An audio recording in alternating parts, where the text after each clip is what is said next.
Hi, this is Braden Holtby. Hey, this is Tanner the Bulldozer Bozer. Hi, this is Brian Burke from Toronto, Ontario. This is Daryl Sutter. Hello, everyone. I'm Carly Agro from Sportsnet Central. This is Jay Onright. This is Quick Dick coming to you from Toughnell, Saskatchewan. Hey, everybody. My name is Theo Fleury. This is Kelly Rudy. This is Corey Cross. This is Wade Redden. This is Jordan Tutu. My name is Jim Pattison. Hey, it's Ron McLean, Hockey Night in Canada and Rogers Hometown Hockey, and welcome to the Sean Newman Podcast. Welcome to the podcast, folks. I hope you've had a great weekend. Happy Monday. Hopefully you're not singing the Monday blues. Shit, it was +4 yesterday. It was -50 like a week ago. And the Oilers won back-to-back against the Flames. So if you're a Flames fan, suck it. I feel it's good saying that because normally I get a bunch of Flames guys texting me every time the Oilers lose. But, Connor McDavid, boys and girls, put on a show for you. Now, we got a great one today. And before we get there, let's get to today's episode sponsors. First, Carly Clausen and the team over at Windsor Plywood, builders of the podcast studio table for everything wood. These are the guys. Whether we're talking about mantles, decks, windows, doors, or sheds, when you want quality, stop in and see the group at Windsor Plywood. Hop on their Instagram where they posted, if you go on their Instagram, they posted all the different live edge wood they got. Just unbelievable cool pieces that they bring in there. So if you're looking for a unique piece or a slab of wood, stop in and see the team over at Windsor Plywood, or give them a call, see if they got any available still. You never know, they might be all gone. That's 780-875-9663. Mortgage broker Jill Fisher. Now, obviously, the name says it all. She proudly serves the areas of Lloydminster, Bonnyville, Cold Lake, and Vermilion. And this week, I wanted to bring to light, I've been kind of creeping her on social media, and I'm currently looking to renew my mortgage. And she put out some tips on it, so I thought I'd share a couple of them. The posted rate offered to you is not the best rate. Don't just sign the paper sent to you in the mail. Do your research. Know what is available versus what's being offered. Use a mortgage broker. Might know one of those. Our job is to make sure you are getting the best available. All right? It typically costs you nothing to switch your mortgage to a new lender. And as always, it's not just about the rate. Know if your mortgage you're signing comes with restrictions and huge penalties before you sign it.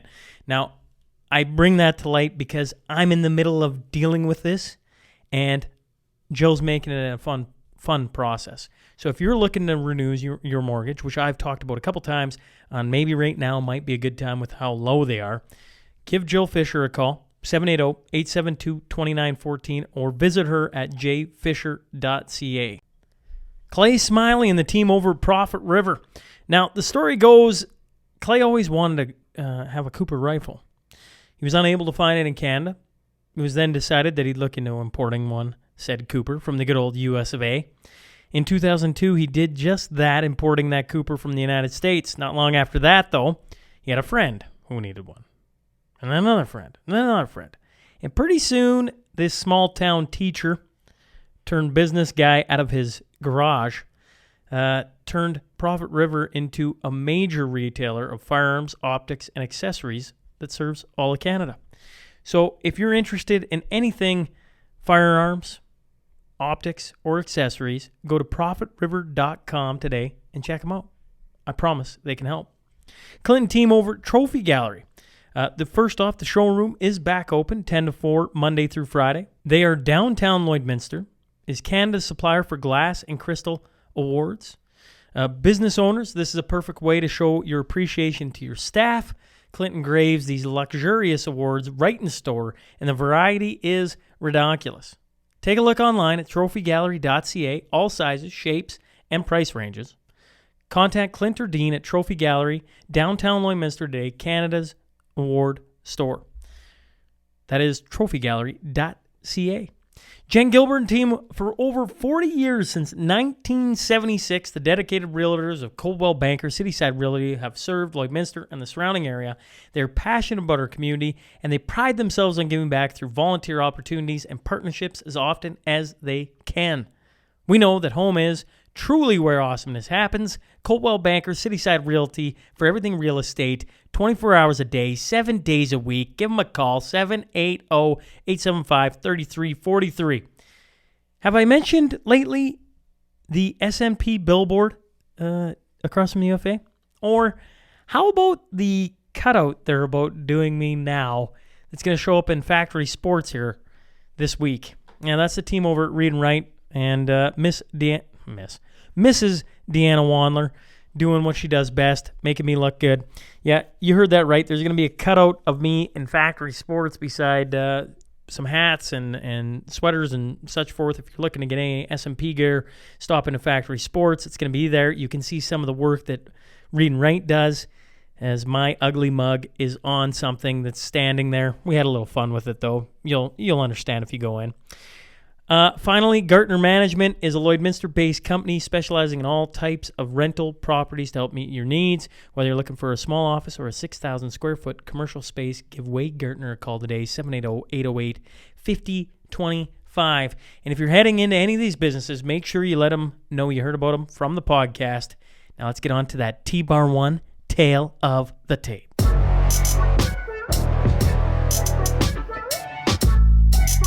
Originally from North Battleford, Saskatchewan, he's one of 9 players to make the MLB from the province.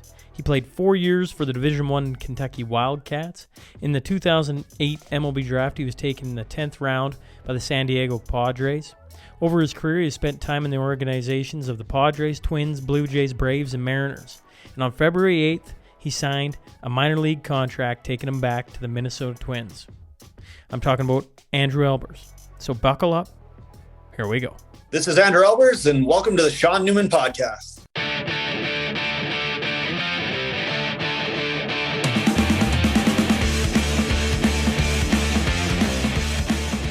Well, welcome to the Sean Newman Podcast. Today, I'm joined by Andrew Albers. So first off, thanks for hopping on with me. Yeah, thanks for having me, Sean. Looking forward to it.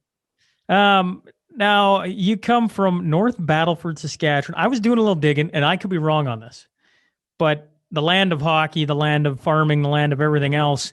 Baseball is not on the top of that. And by looks of it, there was nine guys all time to come out of Saskatchewan. You being the 9th, I believe. I believe I was the 8th. There was one guy after me, Dustin Mulliken, with the Tigers for a little bit. With the Tigers, that's right. Okay, yeah. Okay, number 8. I'm back to being the most recent one again. So, well, kind of guide us through it, because I'm always curious. You know, I had Ruben Mays, who was a football player from North Battleford, on. Yeah. And he talked a little bit about his story. And, you know, like, that's another one. The NFL isn't big. You know, Saskatchewan's known for hockey, right? I mean, Canada's known for hockey, but specifically in Saskatchewan, small town hockey. How, you know, I was listening to you on a different interview, and you got talking about the North Saskatchewan River League, and I was like, did he just say the North Saskatchewan River League? Like, we're talking Glassland and like playing Lloyd and all those teams, yeah? Well, Lloyd's a big standard for that league, you bet. Yeah. Well, yeah, lead us through it. Well, I mean, I grew up and played all my minor league baseball in North Battleford here, and obviously North Battleford's not the biggest center in the world. We didn't even play AAA baseball, which is the highest level. We were AA, so we didn't even play at the highest level. But I played all growing up here. Obviously, a couple trips into Saskatoon here and there to play for some teams there, and was fortunate enough to make a couple Canada Cup teams where each province kind of takes their best 16, 17-year-olds and goes and plays, and played in that for a couple of years as well. Got some opportunities like that. But yeah, the NSRBL, the North Saskatchewan River Baseball League, was where I played my midget baseball for 3 years. And yeah, the huge metropolises of places like Glassland, like you mentioned, and Meadow Lake and Macklin and Wilkie and all kinds of big towns. So, you know, that's where I grew up playing in a senior men's league when I was 15 through 18, and developed the craft a little bit there, I guess. And yeah, you know, just gave me a place to play. That's what we had. And so that's what we did. So obviously then you must have caught a break or two somewhere along the way, right? I mean, I highly doubt there's 50 scouts sitting in Glassland. No offense to Glassland, because I love Glassland, but you know what I mean. I don't think there's 50 people there sitting. If you include both baseball teams, I don't think there were 50 people at those games. So, but no, yeah, definitely caught a couple breaks. Those kind of came at the Canada Cup there, the tournament I mentioned where each province kind of takes their best 16, 17-year-olds. I was fortunate enough to make Team Sask 2 years in a row. And while I was there, that's kind of where some college coaches would come down and watch the tournaments, get a feel for the Canadian kids. Obviously, back then it was a little bit different. You didn't have all the social media and you didn't have the cell phones. And I graduated kind of just before all those things came in. So I graduated high school with no cell phone. So, they couldn't get in touch with me that way or anything like that. So it was one of those tournaments where there would be coaches there watching. And fortunately enough for me, that's kind of where my offer to go to the University of Kentucky came from. The pitching coach who ended up there, when he went up to, it actually was in Melville, ironically enough, another huge Saskatchewan metropolis, the 2 years that I played in it. But he would go up there every year and he'd go watch that tournament. And he saw me play there a couple years. And at the time he was actually with Oregon State. It's a guy by the name of Gary Henderson. And he went up there, watched me play there for 2 years and kind of kept tabs on me and offered me a kind of an invitation to go down to see the campus of Kentucky. Ended up taking a job in Kentucky my senior year. He had actually started recruiting me as a junior because I have a late birthday. So I had started school late. So he thought I was a senior, when I was a junior. But as he moved over to Kentucky, he kind of took me with him as a recruit. And yeah, I caught a huge break there. Got to go down and visit. And fortunately for me, Kentucky wasn't a great baseball program at the time. It was starting to turn around. They had gotten a whole new coaching staff in. And they were kind of trying to change the culture there and change their regime and get their own guys in. And I was fortunate enough to be one of those guys. So got to go down and play my university ball in Lexington, Kentucky, and arguably the best baseball conference in the country. And it was a lot of fun. Can you tell us what the jump from the North Sask to Div 1 was? Yeah, it was substantial. I think we can put it that way. When I got down there, I didn't know a lot about college baseball. I didn't realize how good the SEC was and things like that. And we played a fairly weak non-conference schedule, which I also didn't realize. And again, like I said, we weren't a great team my freshman year. I was fortunate enough. I got to start on Fridays, the first 4 weekends. I started our first game of the season. We played a team from Appalachian State. We played Appalachian State, the university. I don't think they had been outside yet. We were down in Florida, and I don't even know if they had seen live pitching, but I was fortunate enough to go out there and do well in my first 3 or 4 starts. And then we got into conference play. And my first start against Alabama went all right. And then we played Georgia, Florida, and Tennessee the next 3 weeks. And Florida and Tennessee went to the College World Series that year. That would have been 2005. And I'm pretty sure I proceeded to give up 25 runs in my next 11 innings. And it was like, okay, well, welcome to the SEC, kid. And it was like, all right, so this is a real deal. And it was a little bit of a struggle after that. You lose a little bit of confidence and you try to bounce back. And it was a little bit of an up and down season after that. Like I said, team wise, we really struggled in the conference. I think we went 7-22 that year. We ended up coming back and going 20-10 the next year and winning the conference. So it was a big turnaround. But that first year, I certainly took my bumps and bruises. As you've probably noticed, hockey behind my shoulders. I'm a hockey guy through and through. Going from the North Sask, and I'm going to talk. When I heard you say it before, I was like, wow, like that is a jump. And I guess I just try and relate it to the hockey world at all times, right? Like, and the fact you started opening night, like that's pretty, I would think, unheard of in the baseball world, isn't it? Going from AA to Division I. Yeah, well, yeah, it's probably unlikely, especially nowadays with all the showcase tournaments and things like that the kids go to. It happened to be where I played at. And obviously, I played on our midget team here, and we were fortunate enough. We won provincials, I think, my last year midget, and we got to go play in Westerns in Altoona, Manitoba, another huge center, right? All those big with a places. Great name. Yeah. And so things like that. And I played in the WNBL back before it was just a college league. So I also played in that as well. So it wasn't just the NSRBL that I was playing at. I was getting a little bit better competition at some other levels as well. Actually, and I wasn't meaning it to knock any of the leagues you came from. I was more meaning that, it must speak to the way you threw the ball, because I'm sure there's a lot of guys around this area that can probably speak to that, right? I did pulse pull Jarek, who used to pitch for the Blue Jays. Yeah. And as soon as I got done that episode, my phone was going off the hook with guys going, you got to get Albers on. And I'm like, all right. Yeah, sure. Let's do it. Right. But then when I read your story, I'm like, man, that's a jump. To me, that seems like a big jump, but maybe I'm just in a different world and don't understand it. I get the training. I get all the different levels you would have played. It just seems like, wow, that's impressive. That's all, I guess, why I keep pointing it out. Yeah, no, and I appreciate that. And there's no question that it was a big jump, and certainly going to Kentucky was a big eye opener. the level of play is just, it is a different level. You're used to having a lot of success and you're used to doing really well over here. And obviously from that 25 runs and 11 innings stretch, you can tell that wasn't always the case there. So for me, it was an eye opener. There's no question about that. And it was a struggle at times. And, I think it certainly helped me in the long run. Unfortunately or fortunately, however you want to look at it, if you play baseball long enough, you run into failure. And so you have to be able to deal with that. And that was kind of my first experience with what I would call certainly failing. It was a tough stretch, and it was something that I had to battle through. And, it's something that you have to learn. Again, if you play this game long enough, you're going to go through stretches like that. And that's certainly the one that sticks out in my mind, probably as big as anyone, and kind of the first one that I had to deal with. And it was certainly a learning experience. Well, that was one of the things that I'll reference Paul all the time, because I don't do a whole lot of baseball, guys, and that's no knock on baseball, guys, just my background. And it was one of the cool things that you guys know, especially as pitchers, the dealing with failure is something very unique to baseball. And, that's got to be, that's a lot of mental capacity to get around some of those things. Yeah, and it's unique in regards that you can do everything right and still get a bad result. It's not like hockey or basketball or football where, if you do everything right, chances are pretty good your result's going to be a positive one. Whereas baseball, whether you're a pitcher or whether you're a hitter, you put a good swing on a baseball and you hit it right on the barrel, and all of a sudden you hit a line drive, which is exactly what you were trying to do, but it's right at where the fielder's standing, and you're 0 for 1 right there, and you did everything right. You did exactly how you wanted to, and you got a negative result.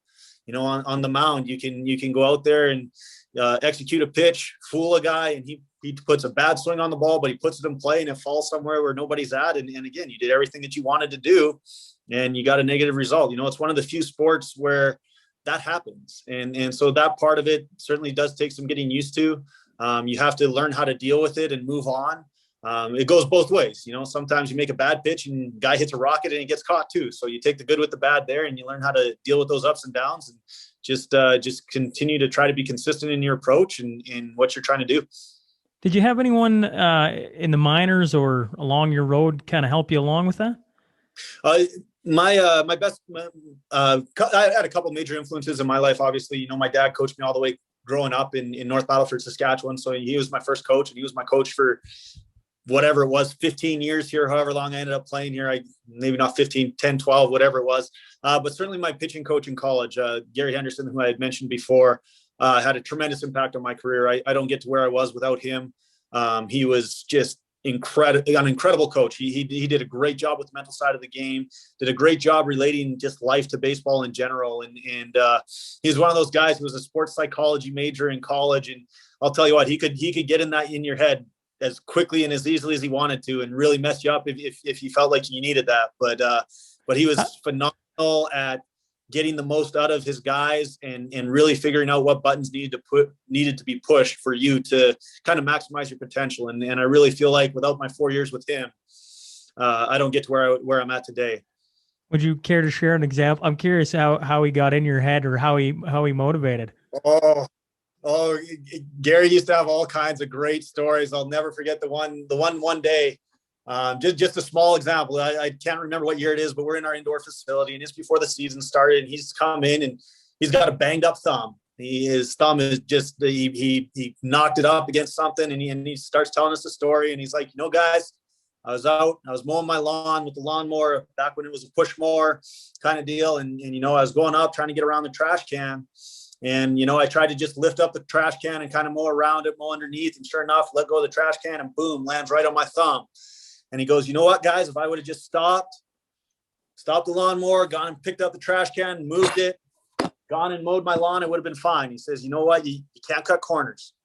And so then he relates that to baseball. He's like, you think those extra reps don't matter? You think that extra time on the field doesn't matter? You think throw number 48 in your bullpen doesn't matter? Guys, it matters. You can't cut corners. And that was just a very small example of one of those lessons that sticks out in my mind. We had many, many talks throughout those 4 years similar to that. Some of them I probably can't repeat.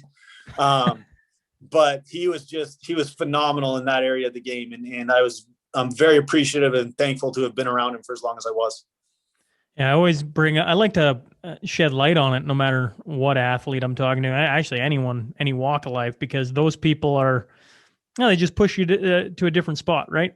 They No take question. you coming up and push you in a different way. And I mean, obviously, if that's one of the guys that sticks out to you, here it is, how many years later, and you're still talking about it. Oh, and yeah, like I said, I'm so thankful that I got to spend that time with him. And I don't think I get to where I'm at today if it wasn't for my time spent in Lexington with him. If I rewind the clock and go back to the North Sask Baseball League. Back again, eh? Okay. I want to, because I want to know what your favorite ball diamond there was. Well, Macklin was a little unique. They had a little mini monster in right field. Terrible pitcher's mound because it was just dirt, but unique stadium anyways. They I think just built it way back then, so it was probably a couple 3 years old. It's probably old now, but they had a good one. I remember Glassland had Glassland had a grass infield, and what I mean by grass was it was literally a field basically that you were playing on, and it had some dirt cutouts for where the bases were at. But that one was a little rough. I remember North Battleford in towns was actually decent, relatively speaking. It was crazy going. Do you ever talk to the boys on your teams and recount stories of that league? I try. Yeah, not very often. I don't think they'd believe it if I told them that anyway. Like, you played where? What?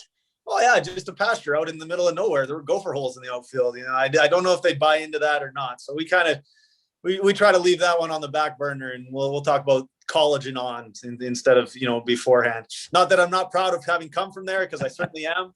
But again, I don't think those guys over there really understand it as much, unless you get to the Latin guys. Certainly do, and the Dominican and Venezuela have probably played on worse than that, and they've found a way to get the job done as well. So they could maybe relate a little bit better, but tends to be a little bit of a language barrier with some of those guys. So, well, fast forward, and here you sit in 2021, starting spring training again here. What is it today? 3 days? 3 days? Oh yeah, I was supposed to be down south already on Monday, just waiting for a visa to get in. So we'll see how that goes. Oh man, you're not there yet. No, I'm not. I'm in Saskatoon at the moment. No shit. Yep. What about COVID? What are you gonna have? Are you just gonna have to get a couple of nasal swabs and away you go? Yeah, so I have to get a test done obviously before I fly down. So it has to be within 72 hours of my flight. And then also when I get down there, I'll take another test the next day and then a physical. There's no quarantine right now in the state of Florida. So hopefully be good to go fairly soon after I get down there. No shit. Well, that sucks. Well, hopefully, knock on some wood here and you get something through the mail and away you go. Yeah, it's one of those things. I mean, obviously it's not ideal, but it's not something that I can really control. So try not to worry about it too much. It'll get done eventually, and just got to be ready when it does and get down there and hit the ground running. When I look at your over the entire course of your career, you're a guy, man, that has played everywhere, everywhere, like A-ball to AAA to the MLB to South Korea to Japan, back to the MLB to the minor, like everywhere.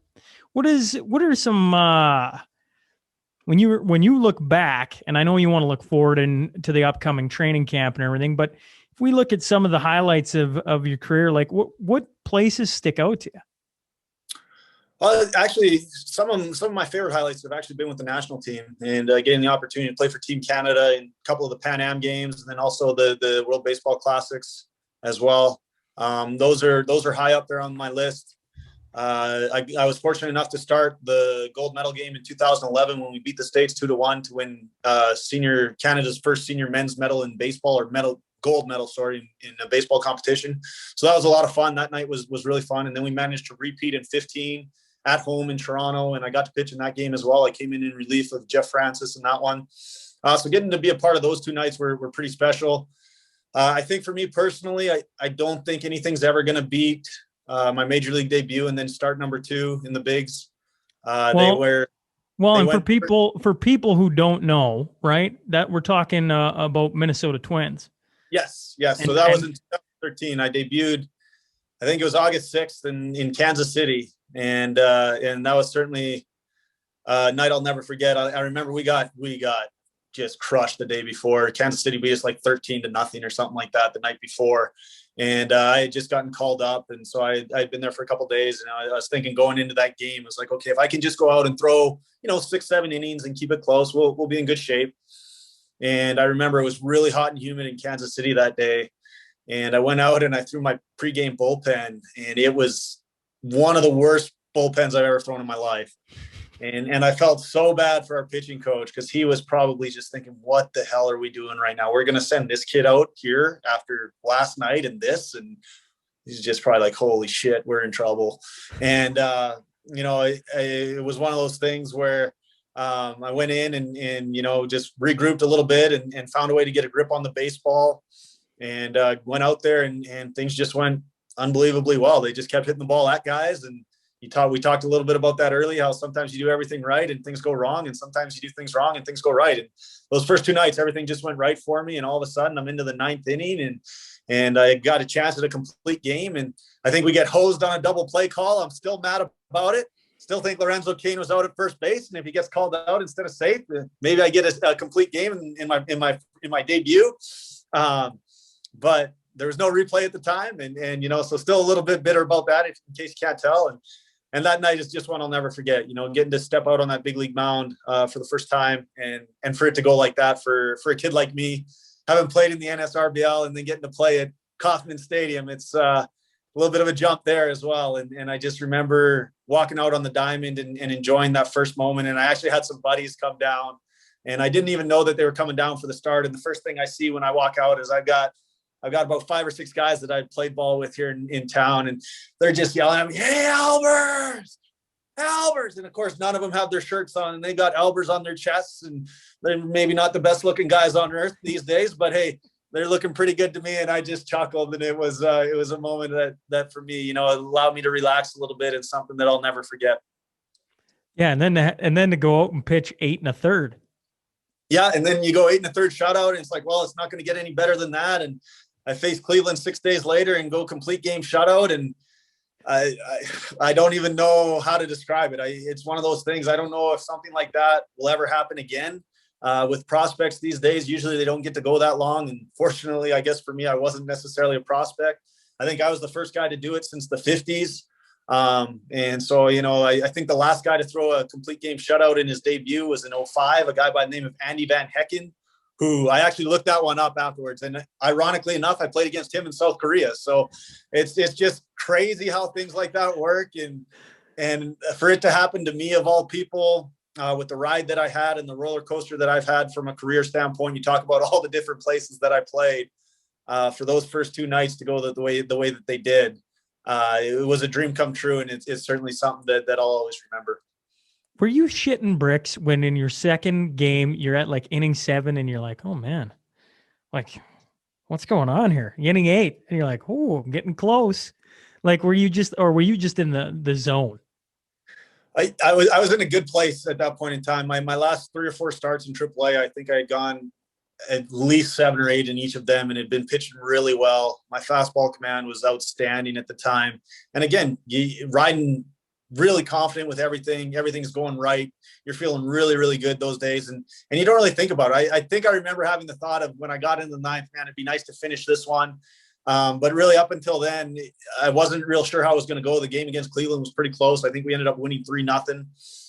So it was probably a situation where if a guy or two got on, I wasn't going to be in there very long. And fortunately for me, I remember a few plays that the defense made behind me that night that were just unbelievable. Dozier made a play in shallow right center that I can't believe he got to. And Pedro Foreman made 2 plays up the middle at short that were just unreal. And all of a sudden that's a whole extra inning right there if those balls fall. And you got to have a little bit of luck. I mean, I think I struck out 4 guys in the first 17 innings that I pitched. So it's not like I was getting a lot of swings and misses. They were just hitting the ball at guys. And that's kind of how it worked. I was able to induce a little bit of at least not solid contact anyways, and just rode that wave. That's super cool though. I mean, for pitchers, that's just not something that, well, you don't get that close to perfection, let alone back-to-back nights or back-to-back starts.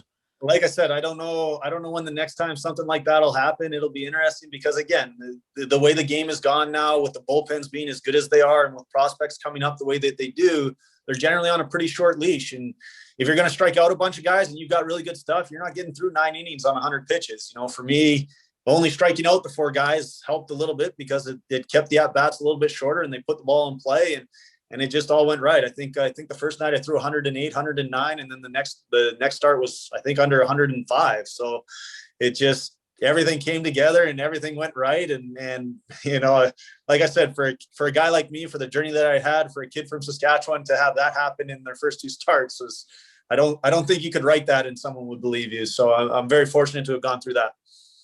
You were drafted in 2004? I was drafted by the Brewers in the 12th round and chose not to sign. Now, once again, just being a dumb Lloyd kid, I go, was there any thought into signing, or was it just like, no, I want to go to Division I and play and develop? There was some thought. I had Dick Roach was actually the GM with the Brewers that year, and I remember they came to North Battleford, Saskatchewan, and had dinner with my family. And we talked about it. We talked about signing. They asked what it would take. I was shocked that I had gotten drafted in the first place, especially that high that year, because for all intents and purposes, anyone that asked, I said I was probably going to school. I was pretty comfortable with the offer I had in Kentucky. I was also an 18-year-old kid from North Battleford, Saskatchewan, that had never lived away from home and weighed $167 coming out of high school. So I probably wasn't ready to go that pro route. You know, and it was going to take a fair bit for me to do that and to forego going to Kentucky. Education was something that was important to me. You know, school was something that I valued, and getting the opportunity to go and play baseball at a school like Kentucky, and then also getting to go to school and work towards my degree. Those things were all important to me. And I didn't think I was ready to go the pro route. I don't know how it would have went. Obviously, you always look back and every once in a while you wonder what if. But certainly the way the journey's gone now, I think I made the right decision, and I'm very comfortable with the route that I took. What was the culture shock like going from small town Saskatchewan for you to Kentucky? It actually wasn't too bad. You know, a very similar outlook on a lot of things down in Lexington. Obviously, Lexington's about the size of Saskatoon. So, you know, it's similar cities that way. It's a great college town. They love UK. UK anything. If you're good, they're going to come out and they're going to support you. So the culture shock in and of itself wasn't too bad. I'll never forget the first time I really realized I was someplace different. I was sitting down having lunch. This was maybe, I don't know, 6-7 weeks into my first semester in college, and we're sitting down and I'm having lunch with a couple of guys from Lexington, and they're talking about the upcoming football game, and the guy goes, "Yeah, the first 2,000 fans get free toboggans at the game." And I look at him and I say, "What? Like, what are you talking about? A free toboggan? Why would they be giving away toboggans in Kentucky? It never snows here anyways." And he kind of looks at me and he sees me looking at him funny, and he says, "You know, the toboggans, the hats that you put on your head. Are you talking about a toque?" And then, of course, he gives me the exact same look. He says, "What? What the hell's a toque?" I said, "No, a toque. The hats that you put on your head, they've got the pom-poms." He says, "No, those are toboggans." I said, "No, a toboggan's what you use. It's a sled that you use to go down the snow with." Like, no. So for me, I'll never forget that one. That was kind of my first introduction of, okay, I'm actually someplace different, and who the hell says toboggan for a toque, and what is that? And so that one was interesting, and one I always remember, and kind of a funny little story. But I actually fit in pretty well there. I had a couple other offers. I could have gone to Malibu, California. And I'll never forget. I went on a visit there. They used to call them official visits. So I went on an official visit to Malibu, California, and they put me up with one of the guy's parents. I can't remember what they did, but they had bought this house for him, and there were about 4 or 5 players staying in there. And every time you go on an official visit, you have a student host. So the student host or the player host had taken me over to this place. And when I walked in there, I mean, I'd never seen anything like it. I walked in and my jaw just hit the floor. I just went like, where am I right now? There were the brass staircases and brass handles on everything. And there were, I don't know, 3 or 4 floors to this thing, and about 9 flat screens before flat screens were even a thing. And I thought, like, where am I right now? What is this? And I mean, Pepperdine had a beautiful campus. You were right across the street from the ocean. Pamela Anderson, I think, lived 2 miles away from campus and showed up at lots of the games. And it was like, oh man, this would be the greatest thing ever. But it's, you know, as you sit down and you think about it, I'm thinking a small town kid from Saskatchewan probably wasn't going to fit into there very well. So I ended up going to Lexington, Kentucky instead. And again, I think I'm very comfortable with the choice that I made. And I think I made the right one. Flat screens before they were flat screens. Yeah. Malibu, That- California. That has a nice ring to it. That was still back when they had all the box TVs. The flat screens weren't a thing yet. Could have been in Malibu, California. That sounds awfully nice. It does. And I can't imagine how I would have gotten much work done there. So It's true. It's very true. After you graduate, you get selected again, right? You get selected in the 2004 draft, then 2008, you get drafted again, this time by San Diego. Is that your first MLB camp then, is San Diego? yeah. So what happened there? Usually what happens with college guys is you go and play short season. I actually ended up coming down with an arm injury kind of right after the season. And so I never really got off the ground that year. So I ended up, originally I was supposed to go to Eugene, Oregon to play short season. And my visa, once again, didn't get in on time. So I actually ended up going to Peoria, Arizona and hurt my elbow and never really got healthy that year. So I spent whatever it was, 2.5 months in Peoria. During the off season, tried to the rest and rehab thing. That gave me an opportunity to go back and finish my degree at Kentucky, finish up my education degree, do my student teaching, which was nice. I had been back down in Peoria for they call it extended. So it's in the fall, kind of a fall camp they run, hoping to get some innings and throw that way. Unfortunately, the elbow just didn't respond very well to the rest and treatment. And big league camp, not big league camp, but just my first spring training was the next year, the following year. I think in 2009, it ended up being that spring.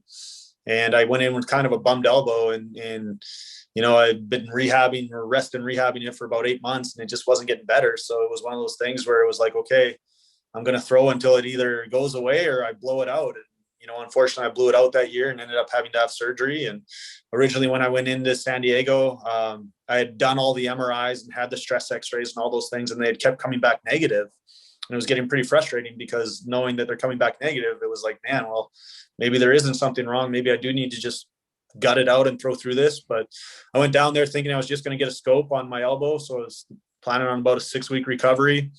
And the day before surgery, they did one more stress x-ray and walked into the doctor's office and he told me, hey, your ligaments opened up a little bit. So we're going to do the ulnar collateral reconstruction tomorrow. And we're going to go about it that way. And that's exactly how he said it. And I almost missed it. And I said, wait, what? Like, time out. Whoa. We got to back up here a little bit. We call it Tommy John, right? Named after the guy who had it first. And it's like Tommy John's a 9 to 12 month rehab. And I'm like, oh shit, like really?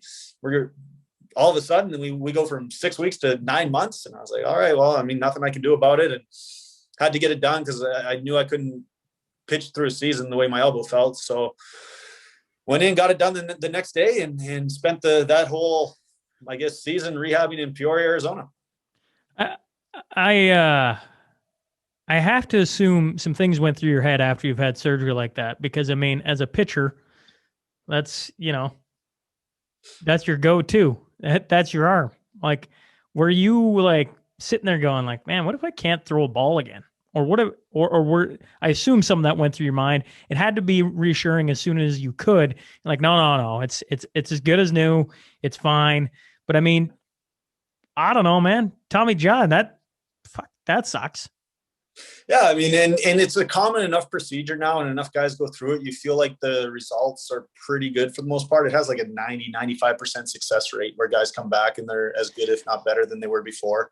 So, you feel it fairly confident going into that. However, for me, my rehab for the first 4.5 months really didn't go very well. I was really struggling to get my range of motion back. And you talk about having those thoughts of not being able to throw again and not being able to do that. And certainly having had the issues of getting my range of motion back, definitely had some of those thoughts. There were, I think, 3 or 4 of us that had that surgery that spring, and watching the other guys kind of go through their rehab, and they were all progressing a lot quicker than I was at the time.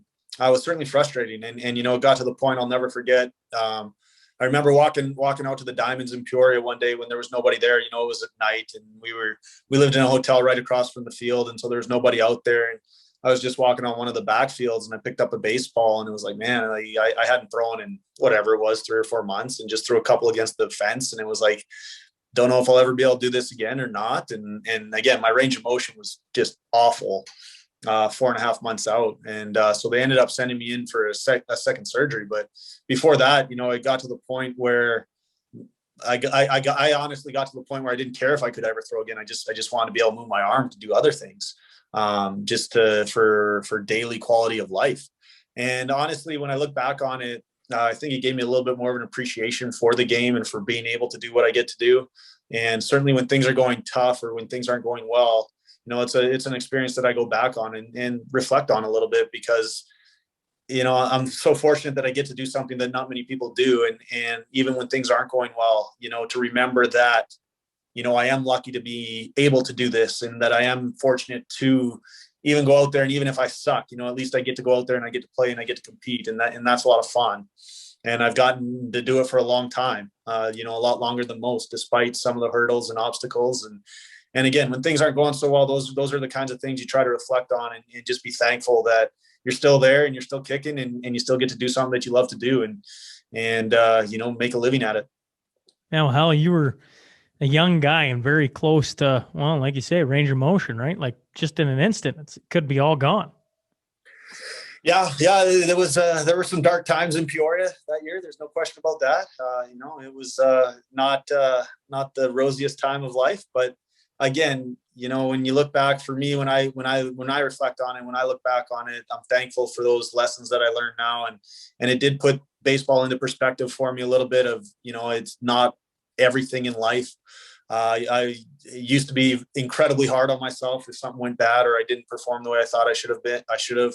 And not to say that I'm still not that way a little bit, but I think I've learned to ease up a little bit on myself and realize that, hey, it's not the end of the world if you have a bad outing or a bad start. The sun's still going to come up tomorrow, and you still got a place to stay, and you still got a roof over your head, and there's a lot of people dealing with a lot worse things. And just keeping that in mind and being able to put things in perspective, I think have helped me enjoy the game a little bit more and helped me helped increase my longevity. Yeah, you said the right word there, perspective. That's exactly what I was thinking. Like as you get a little older, that's what you gain. You gain perspective. And I mean, you're a guy that has gone, through Division I to the MLB, back down to the minors, over to South Korea, which we got to talk about, right? Back over, then over to Japan. Like you have a lot of perspective. You've seen a lot of the different sides of baseball. I don't have to assume. I'm hearing that. And perspective is something that you have to experience, right? Like, I mean, you have to see it. No question. And all those experiences have been great in one way or another. And there've been, doesn't mean they haven't been trying and they haven't been difficult at times. My year in Korea was tough. Wasn't quite able to get or stay healthy there, and just had some nagging injuries that had to deal with, that entire season. And we didn't have a very good team that year, and I didn't help matters. I didn't pitch very well. And it was a long year. It was a long, rough year. And again, like I said, I certainly didn't help matters, but we weren't going anywhere that year anyways with the squad we had there, but the team treated me well. But being over there kind of by yourself, not having many people to talk to, we had 3 imports on the team. Those were the only guys who spoke English, really. We did have a translator with us, but I mean, you're really kind of out there on your own. And they do things a little bit differently there, and you got to get used to that, and you got to try to assimilate to that culture, just like we expect people to assimilate when they come over here. And it's an adjustment, and there's no question about that. And I didn't necessarily handle it the best my first time around in 14 in Korea.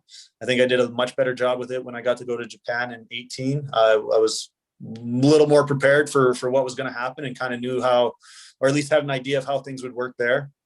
But again, it's an experience, and it's something baseball's given me, and I've been fortunate enough to go do it. I don't think I ever would have spent anywhere near that much time in Korea if it weren't for baseball, or Japan for that matter. And, even though the year in Korea wasn't a great one from a baseball perspective, or even necessarily from a personal perspective, I'm still thankful to have gotten that experience and to have gotten to see a different culture and experience all those things that came along with it. You talk about perspective, and it certainly changed my perspective on a lot of things in my life, just day-to-day things, and just, again, being thankful for what we have and the country that we live in, and all the liberties and freedoms that we're offered here. You said over in Korea, they do it a little different. What does a little different mean? Yeah, just our approach to things. Again, the 2 times that I've been over in Asia, the Asian culture is a much more quantity over quality work environment. So, they do bunch of reps, repetition after repetition after repetition. And, you know, for them, hard work is doing the same thing over and over and over and over and over again. And their fundamentals are incredibly sound, but man, do they ever put a lot of time into it. And for me it got to the point where at times it felt counterproductive, you know, going out there and taking 1,000 swings a day, your last 100 aren't going to be any good because you're gassed, you know, and whether you get into bad habits or whatnot. But that's their culture there. That's the way they do it. That's the way they approach it. And it has worked for them. You see the talent that's come out of those two places the last few years, and they can really play baseball over there, you know, especially in Japan, little higher population in Japan. And there's a lot of really good baseball players there. And what they've done has worked for them. They're not necessarily as talented. I wouldn't say they're necessarily as talented, so their ceilings aren't quite as high as a lot of the people in North America, but they're so fundamentally sound. They have such a great feel for what they want to do, especially from a pitching standpoint. You know, they might not throw as hard, they might not have quite as nasty of stuff, but they're going to execute what they want to do a lot better than what guys in North America will. And that's how they get away with it.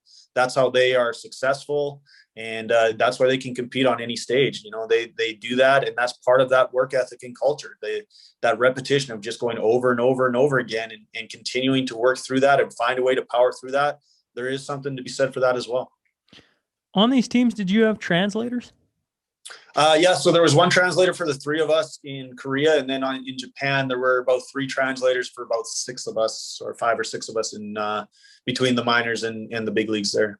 I was wondering, when I was over in Finland, I always talk about it was really good development because we didn't have a translator, so I had a goalie who played some hockey in North America, so he'd break down the drills for me. So it really, you couldn't just kind of half pay attention, you know what I mean? And be like, oh yeah, we're going to do this drill and I'll go out and it's not a big deal because I can understand, I can ask questions. It's like, if you didn't focus, you were behind right from the get-go because there was no picking up what was going on. I was wondering in Korea and Japan, if you had similar experiences to that, where you're going out to do a simple drill, but maybe the Asian markets do it a little bit differently and you had to really pay attention to that. Yeah, not as often because, again, you had that translator would be close to you. So if you had questions, you could ask and they would clarify things for you. And with the baseball and the drills kind of deal, I'm guessing they're not as fast-paced, quite as fast-paced as what your hockey drills would have been. So you have a little bit more time to catch up and catch on. They certainly did do some things a little bit differently, but you were always able to ask questions, and they were very good about understanding that we might not catch on right away. So, you know, they were very good. If we messed something up, you know, we talked to the translator and they'd explain that they wanted it done this way. And then it's like, okay, we'll make that adjustment. And so that part didn't impact a lot, but you certainly did have to pay a little bit more attention than what you do when someone's speaking your own language, for no question about that. Did you ever get yelled at in a different language? Oh, well, in Korea, we, like I said, it was a long year in Korea. We went through a lot of downs that season, and early on in the season, you could tell it was going to be a little bit of a long year. And in Korea, me and the other import, there was one other import pitcher and another outfielder. So he was out in the field, but me and the other import pitcher, we were sitting in the dugout one day and we were losing, and I don't know by how much. It was enough. It was 5 or 6 or 4 or 5 or whatever. And it was fairly early in the game. It was the 4th or 5th inning. And, you know, like I said, you could tell we were about a month into the season. You could tell it was going to be a long year for us because we just weren't as talented as some of the other clubs there.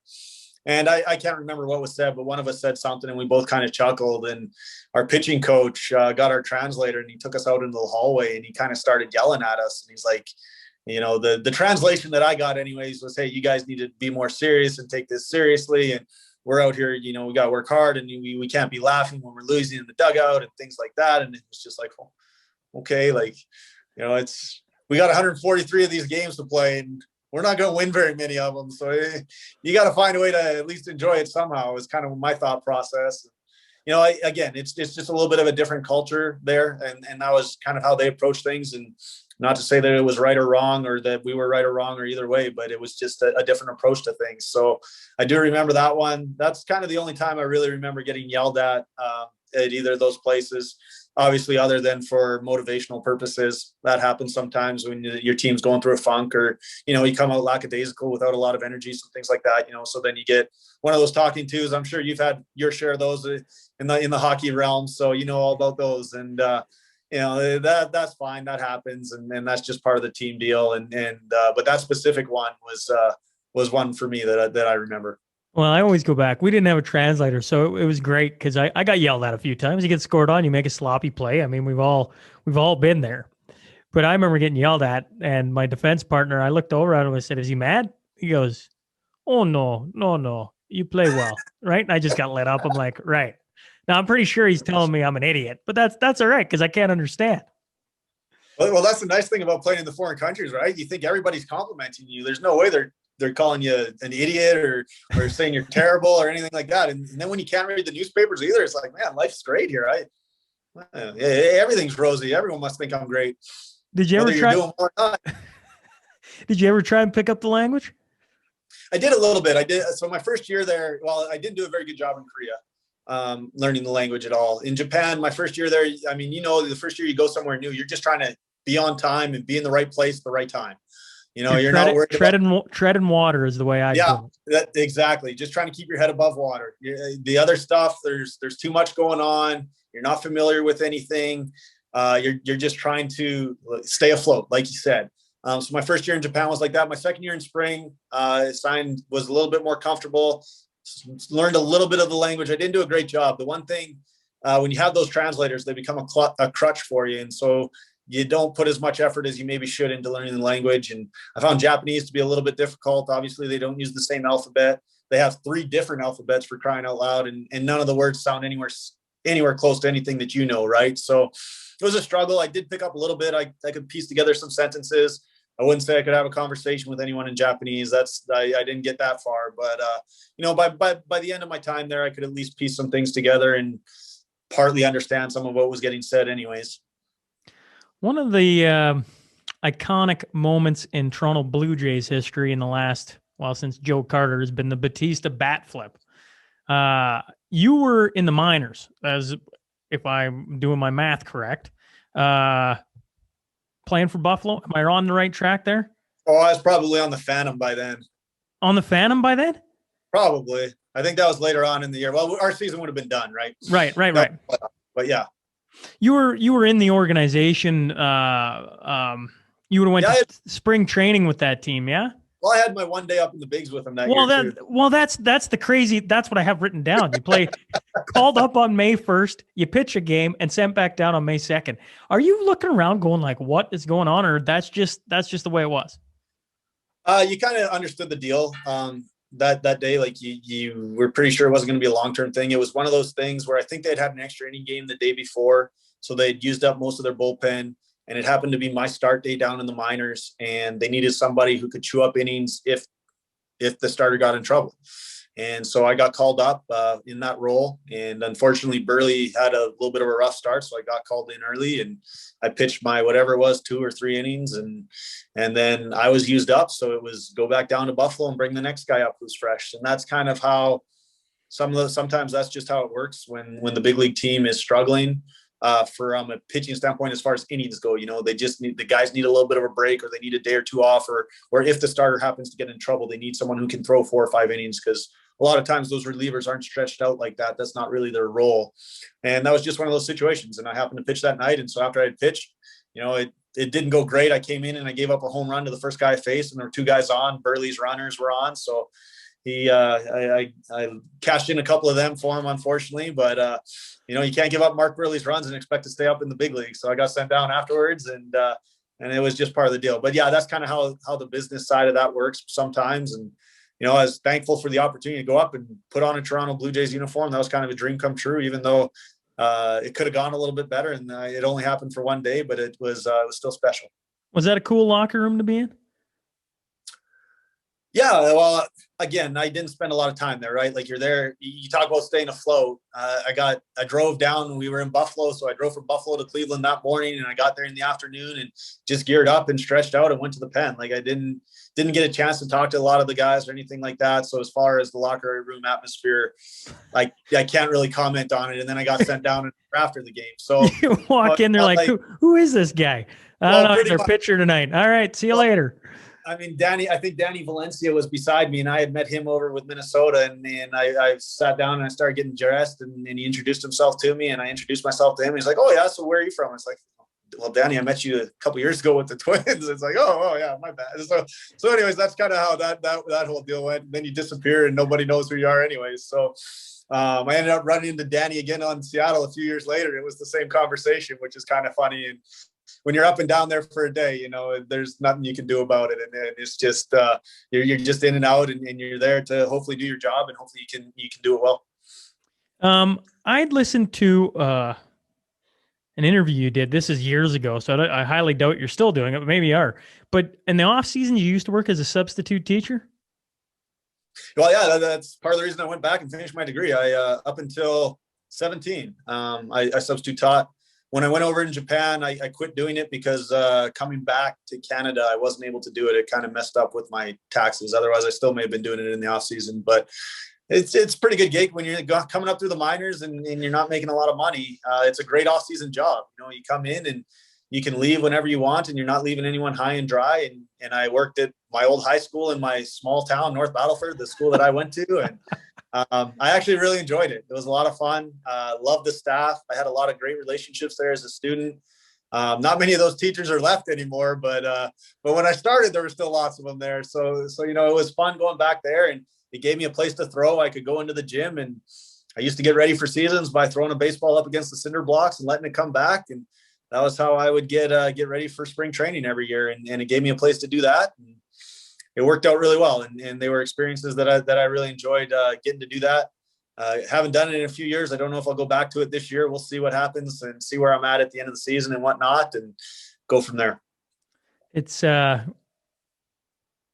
cool to hear a guy playing in the minors and coming back and working a part-time job. I know I had meant to ask Paul about it because he'd been in the minors quite a bit, and I just never got around to it. And then I was listening to your interview, and it's like, yeah, that's cool. Like, lots of guys just come back and, I don't know, they probably get part-time jobs, but all they do is train. And I'm just speaking hockey here. Like, they come back and they train their ass off so they can turn around and try and, do it all over again, kind of thing. But to get in your old high school, like that's pretty cool. The kids must have loved that.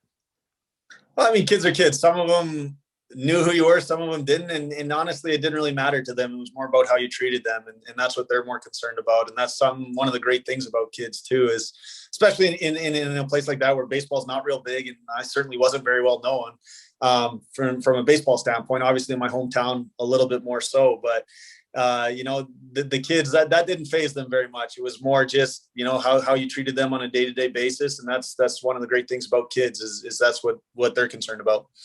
Well, I'll be pulling for you this year because my wife's from Minnesota. So I've been, the Twins are, well, who knows with COVID right now, but if we ever get back, we always go to a Twins game or two because, man, their stadium is like top notch. Like, that's a beautiful ballpark. Not that probably you've probably seen a bunch of them. Like, there's hardly a bad stadium in the MLB. Yeah, they're all pretty nice. I mean, especially again, if you go back to the NSRBL days, it's a little bit of a step up from those ones. So I certainly can't complain about any of the facilities in the big leagues. Well, let's do this. Let's slowly wrap it up here. We'll do the Crude Master Final Five. I do appreciate you cutting some time out for me today as you wait, hopefully, to get down south. The Crude Master Final Five, a shout out to Heath and Tracy McDonald. They've been supporting the podcast since the very beginning, but it's just 5 quick questions for you. And then I'll let you get back on your way and hopefully on to brighter days here for you, closing in on spring training. One guy, if you could sit down like this and pick the brain of any one guy, who would you want to take? Are we talking from a sports perspective or life in general? Life in general. Man, that's a great question. I'll stick with sports. I'd go Tom Glavine for me, guy that was pretty similar to my style of pitching. And obviously I think he had a Hall of Fame career and was really good at it for a long time. I think that would be my choice off the top of my head. He was a Fantastic pitcher. Man, you got to be a part of the Braves organization for a stint. Sort of. I was in Gwinnett, yeah. Who had so far in your career or over your career, who's had the best minor league system? Like, what's been a fun place that sticks out? Man, I've been a part of some really good minor league systems. Atlanta at that point in time, they had a lot of young guys coming up that were really good. Gwinnett was a nice place to play. Really, the only other minor league system I spent much time in was Minnesota, and then Buffalo for the 1 year in AAA. Minnesota's minor league affiliates were a little rough back in the day. New Britain, Connecticut, and Rochester were a little rough as far as spots to go. You got to go to some nice places. I've never played in the PCL, so I haven't been on the other side, the other AAA league. So my minor league experience, although I've played all kinds of places, is a little bit limited. But yeah, Fort Myers was nice in the GCL. And Buffalo and Rochester played in the same division. It was miserable in April because you're in the north, and it's just not fun playing baseball in April up there. And so those were rough. But going down south, you get to a place like Charlotte. They've just built a new stadium. It's awesome. Louisville's probably always been my favorite road trip. It's an hour away from where I went to college, so usually have some friends there and have a good time in Louisville and places like that. So I mean, there are lots of great places, and I haven't played at a lot of different parks, but still had some great experiences. You prefer to play baseball in the warm climate, eh?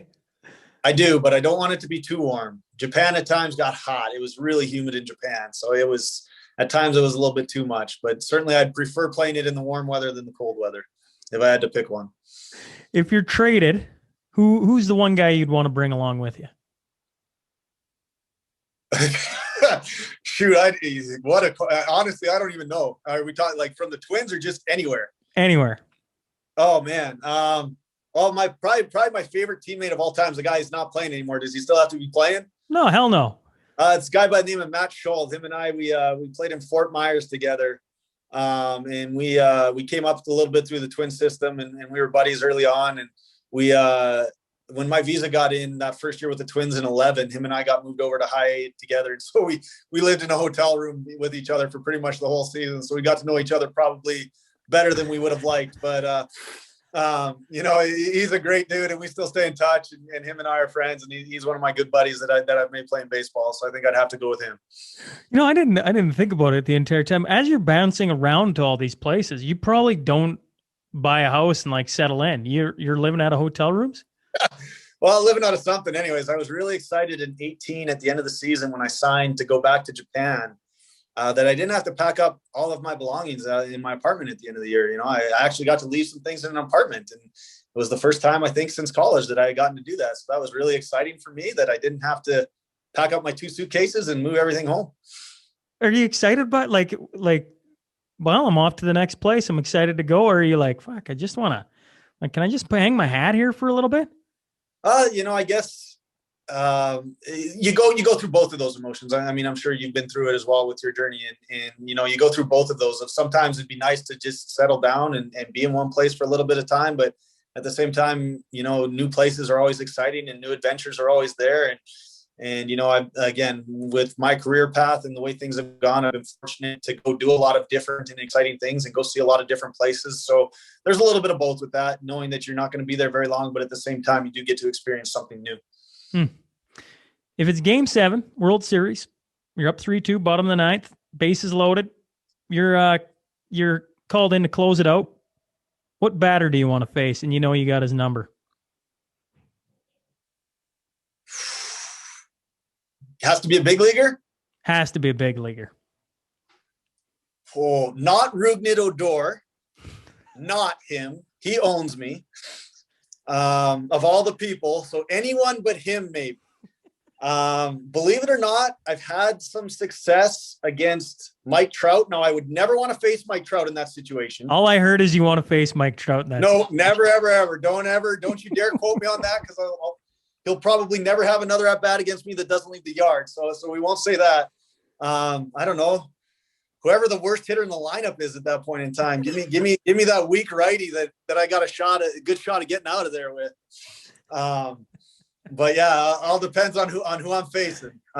Again, I don't have a long track record with most of those guys, so it's one of those things where they're not that familiar with me. I'm not that familiar with them. So it's tough for me to just pinpoint one guy. But there are a few guys that I would say not to get in the box. Other than that, it's hard to say. What's the best piece of advice for a young baseball player, maybe from this region, to keep in mind? Persevere, man. I think is the biggest thing that I've learned in my journey is that, you're going to go through some ups and downs. It's not always going to go the way you want. Hard work and perseverance goes a long ways. And, that's something that I firmly believe in. It's kind of my mantra. I'm not the most talented guy out there. So I can't afford to let other guys work harder than me. You got to be one of the hardest workers when you're not the best or the most talented. And so for me, that's a big thing. A lot of times, especially in baseball's kind of a weird sport with all the minor league levels, but a lot of times you're closer than you think you are to getting your break or catching that big break and getting your opportunity. And whenever that comes, you just got to be ready for it. And you got to take advantage, because a lot of times that window is really small. And part of that is being able to persevere through the bad times and get to those good ones. Final one for you. What's your favorite baseball movie? Now we're talking Bull Durham, minor league, The Natural, The Rookie. I think I got to go with the first major league. I think is probably my favorite. First major league with Wesley Snipes as Willie Mays Hayes and who is it? Tom Berenger is Jake Taylor and Coach Brown, and then Charlie Sheen was Wild Thing. There's so many great quotes from that movie. It's I think that one's probably my favorite. Great comedy. I really enjoy it. A couple ones a couple sneaky ones that I didn't realize how close they were to being the truth. You talk about Bull Durham. That sums up minor league life pretty well. And then shockingly, Mr. Baseball had a lot more realistic elements to it than I ever thought it would. That's the one where Tom Selleck goes over to play in Japan. And I was shocked when I got over there how similar some of the things in that movie actually were to life over there. So not that that's my favorite one, but surprisingly realistic. What I got to know, what was realistic about Mr. Baseball? Just random things, things in the clubhouse. There's the one where you bathe before you bath, right? So they are huge on the saunas there and like the hot tubs and things like that. But after a workout, you always make sure that you shower and wash off before you get in the hot tub. A little thing like that. The transportation on the trains, taking the trains everywhere. Their public transit system is just incredible. Little things that get lost in translation when you try to do an interview. You can't be sarcastic over there because they don't do sarcasm in their culture. So, you're trying to be funny or you're trying to be a little bit witty, and it doesn't translate very well. And so you got to be careful not necessarily what you say, because your translator will kind of take care of that for you and things like that. But it's like some of the things don't come across how you would like them to, and just little things like that I was shocked at. Okay, there's some elements of realism here in this movie, which was surprising to me. Well, then I got to know too, from Bull Durham, what's the closest thing they got to the minor leagues?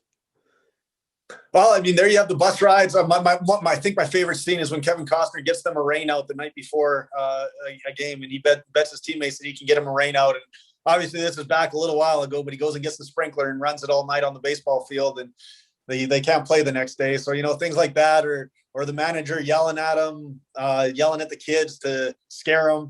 The mound visit's a great one where they're trying to figure out what to get on the wedding anniversary or the wedding gift. And the guy's got a curse on his glove and Newt's not breathing through his eyelids properly and things like that. So, just little things like that they're funny. And you kind of, as you go through the minor league life, you run into, I wouldn't say things like that exactly, but things along those lines anyways.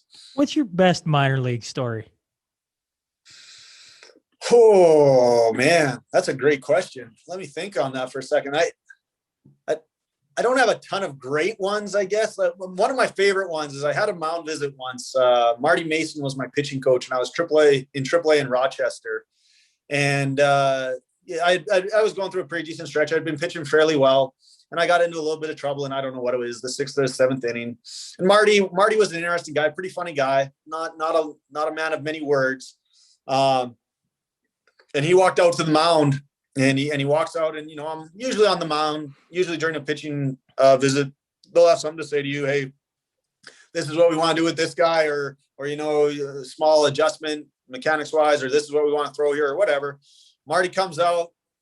He gets to me on the mound. I'm on the rubber. He's on the mound, and he just kind of looks down and starts kicking dirt, just nonchalantly back and forth. And I'm kind of looking around, just waiting for him to say something, and he's just still looking down, kicking dirt, and not doing anything, much of anything. And finally, I go to my catcher. Dan Rolfing was catching at the time. I say, "Hey, Dan, what do you want to do with the next guy?" So we talk about that, and we say, "Okay, we're going to throw I don't know, first pitch slider." And it's like, "All right." And Marty's still there. Okay. And so I look at him one last time. He goes, he just walks off, nothing. Only mound visit in my life where the guy's come out and hasn't said a word to me. And it was just one of those things. Part of the reason for the mound visit was to let the guys get loose in the bullpen. But I mean, he made the slow walk out, kicked some dirt, didn't say a word the entire time, and then walked back in. It was certainly a different mound visit than some of the ones I was used to.